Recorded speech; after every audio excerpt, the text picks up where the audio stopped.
Hello friends, कैसे हैं आप सब। Welcome to my YouTube channel Shashi Sharma PhD.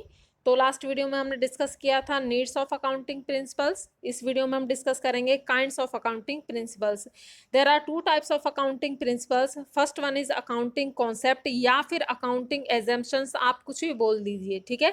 और सेकंड है अकाउंटिंग कन्वेंशन। अकाउंटिंग कॉन्सेप्ट या अजम्पशन आप बोलेंगे तो अजम्पशन मान होता है एज्यूम करना किसी चीज को, मानना किसी चीज को या कल्पना करना किसी चीज की, तो उसी के बेस पे इसका जो मीनिंग है वो है, ठीक है। और नेक्स्ट आपका अकाउंटिंग कन्वेंशन मीन्स होता है परंपरा। तो यानी कि जो चीजें पहले से चली आ रही हैं परंपरा के रूप में, उसके बेस पे इसको लिया गया है, ठीक है। तो चलिए इनको अलग अलग डिस्कस कर लेते हैं। तो पहला है आपका अकाउंटिंग कॉन्सेप्ट बोल दीजिए, एजम्पशन बोल दीजिए, कुछ भी बोल दीजिए। इस अकाउंटिंग कॉन्सेप्ट को आगे भी कई भागों में बांटा गया है। मेन तो इसके थ्री होते हैं, फर्स्ट सेकंड थर्ड। फर्स्ट है गोइंग कंसर्न कॉन्सेप्ट, सेकंड है आपका कंसिस्टेंसी कॉन्सेप्ट और थर्ड है एक्यूरल कॉन्सेप्ट, ठीक है। वो हम इसमें डिस्कस करेंगे। उसके बाद भी उसके अदर अकाउंटिंग कॉन्सेप्ट भी हैं जो 4 to 11 हैं। तो धीरे धीरे हम उनको भी डिस्कस करेंगे। तो पहले हम आज गोइंग कंसर्न कॉन्सेप्ट डिस्कस करेंगे, कंसिस्टेंसी कॉन्सेप्ट, एक्यूरल कॉन्सेप्ट और साथ में आपका बिजनेस एंटिटी कॉन्सेप्ट, ठीक है। तो चलिए स्टार्ट करते हैं। तो फर्स्ट आपका अकाउंटिंग कॉन्सेप्ट या फिर एजम्पशंस बोल दीजिए। दीज कॉन्सेप्ट्स, इसमें यानी कि बहुत सारे कॉन्सेप्ट है ना, इसमें एक तो नहीं, मैंने अभी बताया 1 to 11 हम इसमें डिस्कस करने वाले हैं। तो 11 इसके कॉन्सेप्ट है, इसलिए यहाँ पे कॉन्सेप्ट नहीं कॉन्सेप्ट्स वर्ड यूज किया गया है, ठीक है। Provide a foundation for accounting process. तो ये जो है एजम्पशंस है, ये बताते हैं कि अकाउंटिंग प्रोसेस कैसे करनी है, किस किस लेवल को लेकर या किस किस पॉइंट को लेकर आपने अकाउंटिंग करनी है। पहले ये करना है, फिर ये करना है, फिर ये करना है, उस तरीके से, ठीक है। No enterprise can prepare its financial statements without considering these basic concept. जो अभी हम आगे डिस्कस करेंगे बेसिक कॉन्सेप्ट्स, ठीक है, उनके बिना कोई भी एंटिटी, कोई भी कंपनी, कोई भी बिजनेस अपने फाइनेंशियल स्टेटमेंट्स नहीं बना सकता है। यानी कि उसको जब वो अपना फाइनेंशियल स्टेटमेंट्स बनाएगा तो उसे इन चीज़ों का, इन कॉन्सेप्ट को ध्यान में रखकर ही उसे बनाना होगा, ठीक है। ओके, आगे देख लीजिए। These concepts guide how transactions should be recorded and reported. ये बताता है, ये गाइड करता है कि जो भी ट्रांजेक्शंस हुई हैं मॉनिटरी टर्म में, उनको कैसे रिकॉर्ड करना है और कैसे उनकी रिपोर्टिंग करें। रिपोर्टिंग किस में करते हैं हम, फाइनेंशियल स्टेटमेंट में करते हैं, ठीक है। तो वो कैसे करना है, कुल मिला के ये हमें बताता है कि भाई अकाउंटिंग कैसे करनी है, अपने फाइनेंशियल स्टेटमेंट कैसे बनानी, कैसे रिकॉर्ड को, ट्रांजेक्शंस को रिकॉर्ड करना है, कैसे उनको रिकॉर्ड करना है, अकाउंटिंग प्रोसेस कैसी होगी, ठीक है। ये हमें क्या बताता है, अकाउंटिंग कॉन्सेप्ट बताता है, ठीक है। दोबारा जो अकाउंटिंग आपका प्रिंसिपल्स है वो टू टाइप्स के हैं, अकाउंटिंग कॉन्सेप्ट और अकाउंटिंग कन्वेंशन। अकाउंटिंग कॉन्सेप्ट को हम डिस्कस कर रहे हैं। अकाउंटिंग कॉन्सेप्ट क्या है ये मैंने आपको बता दिया है। अब अकाउंटिंग कॉन्सेप्ट में कौन कौन से इंक्लूड होते हैं कॉन्सेप्ट, ये हम डिस्कस करेंगे, ओके। तो फर्स्ट है आपका going concern concept. Going concern concept, ये कॉन्सेप्ट क्या कहता है भाई, जब हम बिजनेस स्टार्ट करते हैं, ये तो नहीं हमने आज बिजनेस स्टार्ट किया 1 महीने बाद हम उसको बंद कर देंगे, ऐसा तो नहीं होता भाई। कंपनी अपने शेयर्स भी इश्यू करती है, डिबेंचर भी इश्यू करती है, उधार में, क्रेडिट में माल परचेज भी करती है, क्रेडिट में सेल भी करती है। तो क्यों करती है, क्योंकि उसे लग रहा है कि भाई उसका बिजनेस है वो कल भी रहेगा, परसों भी रहेगी, यानी कि आने वाले टाइम पे भी उसका बिजनेस रहेगा, तभी तो उधार में लेन देन कर रही है, ठीक है। अब वो शेयर्स तो काफी लॉन्ग टाइम के लिए होते हैं, डिबेंचर्स भी लॉन्ग टर्म के लिए होते हैं। तो लॉन्ग टर्म के लिए क्यों इश्यू कर रही है, क्योंकि उसे पता है कि उसका बिजनेस जो है वो लॉन्ग टर्म के लिए कंटिन्यू करेगा। यही आपका गोइंग कंसर्न कॉन्सेप्ट है। कोई भी बिजनेस इस कॉन्सेप्ट के हिसाब से ये मानकर चलेगा कि वो जो बिजनेस है वो लॉन्ग टर्म के लिए कंटिन्यू रहेगा, लॉन्ग टर्म के लिए चलता रहेगा, ठीक है। और उसी के हिसाब से अपने लेन देन जो ट्रांजेक्शन है वो करती है, ओके। तो जब बिजनेस लॉन्ग टर्म के लिए चलेगा तो वो किसका आधार बनेगा, वो आपके रिकॉर्ड बनाने का आधार बनेगा कि कैसे अपने आपने फाइनेंशियल स्टेटमेंट्स बनानी है, ठीक है। तो चलिए इसको एक बार रीड कर लेते हैं। As per this concept it is assumed that, ये माना जाता है इस कॉन्सेप्ट में, that the business will continue for a long period. अभी मैंने जो बताया था कि लॉन्ग पीरियड को कंटिन्यू करेगा, बिजनेस लॉन्ग पीरियड तक जिंदा रहेगा।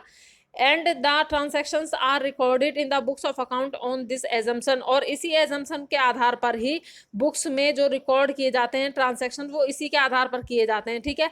वरना तो हम तो आज बनाए हैं आज ही बंद कर दे, लेकिन हम क्या करते हैं, आज रिकॉर्ड की है, कल रिकॉर्ड की है, लेकिन फाइनेंशियल स्टेटमेंट कब बनाते हैं? At the end of the year, ठीक है, जब हमारा अकाउंटिंग पीरियड एंड होता है तभी तो उसका हम बैलेंस निकालते हैं, डेबिट बैलेंस, क्रेडिट बैलेंस निकालते हैं, बैलेंस शीट बनाते हैं, प्रॉफिट लॉस अकाउंट बनाते हैं, प्रॉफिट निकालते हैं, ठीक है। तो किस बेस पे होता है भाई? गोइंग कंसर्न कॉन्सेप्ट, कि अभी हमारा बिजनेस कंटिन्यू चलेगा। ओके, एग्जाम्पल भी इसने दे दिया है, we record fixed assets at their original cost not at their market value. हम जब बैलेंस शीट में फिक्स असेट्स है, फर्नीचर है, बिल्डिंग है, तो किस पर दिखाते हैं उसको? जिसमें हमने उसे परचेज किया था। हमने मान लीजिए आज इसको परचेज किया है 10 लाख रुपीज में, ठीक है, फर्नीचर ले लिया है हमने, 10 लाख रुपीज का लिया है। कल जब हम नेक्स्ट ईयर जब बैलेंस शीट बनाएंगे तो भी हम इसको इसके 10 लाख बेस पर ही दिखाएंगे। ये नहीं कि आज इसकी वैल्यू मान लीजिए 12 लाख हो गई है मार्केट में, तो हम उस 12 लाख को इग्नोर करेंगे, हम 10 लाख पर ही अपना फोकस करेंगे जिस वैल्यू पर हमने इसे खरीदा था, और इस पर डेप्रिसिएशन चार्ज करते रहेंगे ईयर टू ईयर, ठीक है। ओके, वो क्यों करते हैं? क्योंकि हमें पता है हमारा बिजनेस कंटिन्यू काफी सालों तक चलता रहेगा। भाई मार्केट वैल्यू हम तब निकालेंगे जब हमें वो सेल करनी है अपनी चीज, ठीक है, लेकिन हमें तो सेल करनी नहीं है, हमें तो बिजनेस में यूज करनी है। Okay, because of this concept outsider parties given loan purchase debenture shares, ये भी मैंने आपको बता दिया था। भाई आउटसाइडर क्यों खरीदेंगे? क्योंकि उन्हें पता है कि लॉन्ग टर्म तक बिजनेस चलेगा, तभी तो वो हमें लोन देंगे। अगर उन्हें पता होगा हमारा बिजनेस आज की बजाय कल बंद हो जाएगा, तो हमें लोन क्यों देंगे? क्यों हमारे डिवेंचर खरीदेंगे? क्यों हमारे शेयर्स खरीदेंगे? ठीक है।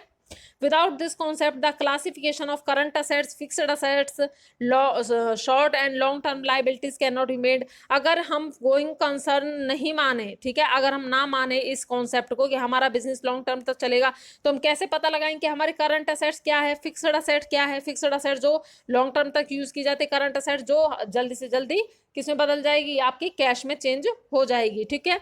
शॉर्ट टर्म और लॉन्ग टर्म लाइबिलिटीज, भाई शॉर्ट टर्म लाइबिलिटीज कौन सी है, लॉन्ग टर्म कौन सी, कैसे पता लगाएंगे? जब हमारा बिजनेस लॉन्ग टर्म तक चलेगा, जब हम ये वाला कॉन्सेप्ट मानेंगे, ठीक है।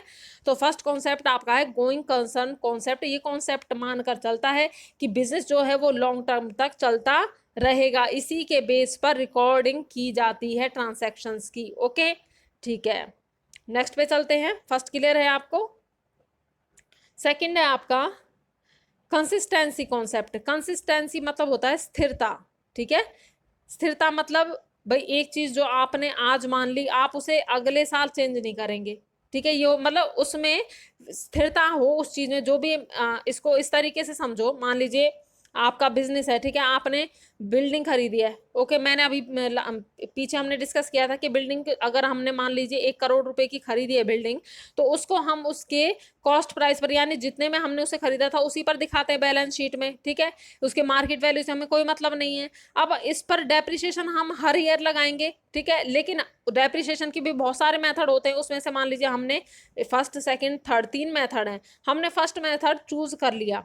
अब 1 साल तो हमने इस मेथड के हिसाब से लगा लिया डेप्रिसिएशन, सेकेंड ईयर हमने इस मेथड को अपना लिया। तो क्या इस ईयर के जो आपके रिजल्ट्स हैं और इस ईयर के रिजल्ट है, यानी बैलेंस शीट है, प्रॉफिट एंड लॉस है, उनको आप कंपेयर कर सकते हैं? बिल्कुल नहीं कर सकते। क्या आपके जो आउटसाइडर्स हैं, जो आपको लोन देते हैं, क्रेडिट पे आपको सेलिंग करते हैं, क्या उनके लिए बेनिफिशियल होगा? बिल्कुल नहीं होगा। तो इसलिए क्या कहता है ये कॉन्सेप्ट? ये कॉन्सेप्ट कहता है कि बिजनेस एक बार जो भी मेथड अपना ले उसे कंसिस्टेंटली यूज करे, यानी कि कम से कम 4 साल 5 साल तक यूज करे। अब इसका मतलब ये नहीं है कि वो चेंज ही नहीं करेगा, बिजनेस चेंज कर सकता है। अगर मान लीजिए गवर्नमेंट पॉलिसीज चेंज हो जाती हैं तो चेंज करेगा। बिजनेस में कोई ऐसा चेंज होता है जिसकी वजह से इस मेथड को चेंज करना जरूरी हो रहा है, तो बेशक चेंज करे, लेकिन चेंज करने पर इस जो चेंजिंग की है इसके बारे में पब्लिक को बताना, यानी कि जितने भी इंटरेस्टेड पार्टी हैं उनको बताना जरूरी हो जाता है कि हमने ये चेंज किया है और इस चेंज से क्या इफेक्ट पड़ा है बिजनेस पर। ओके, तो ये है आपका कंसिस्टेंसी कॉन्सेप्ट। इसको एक बार रीड कर लेते हैं। As per this concept, accounting principles and methods should remain consistent for 1 year to another year। यानी कि एक बार जो प्रिंसिपल अपना लिया, मेथड अपना लिया, इसको 1 साल 2 साल मतलब कंटिन्यू उसको रखना होगा।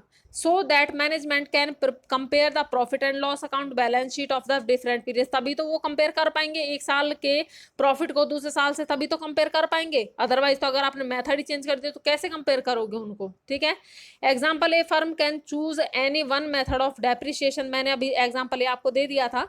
बट इट इज एक्सपेक्टेड, पर उससे क्या एक्सपेक्ट किया जाता है? That it will follow the consistently this method year after year, कि वो कंसिस्टेंटली इस मेथड को यूज करेगी एक साल, दूसरे साल, तीसरे साल। Okay, but this concept doesn't mean that a firm will never change any method once chosen. पर इसका मतलब ये नहीं है कि एक फर्म ने जो एक बार कॉन्सेप्ट चूज कर लिया कि उसे जिंदगी भर जितने भी टाइम वो बिजनेस चलेगा कभी चेंज ही नहीं करेगी, ऐसा नहीं है। A firm can change the accounting method according to the change of circumstances of the business. Business में अगर कोई चेंज होता है तो उसके हिसाब से लग रहा है कि आपको ये मेथड चेंज करना है तो आप उसे चेंज कर सकते हो। Okay, but the justification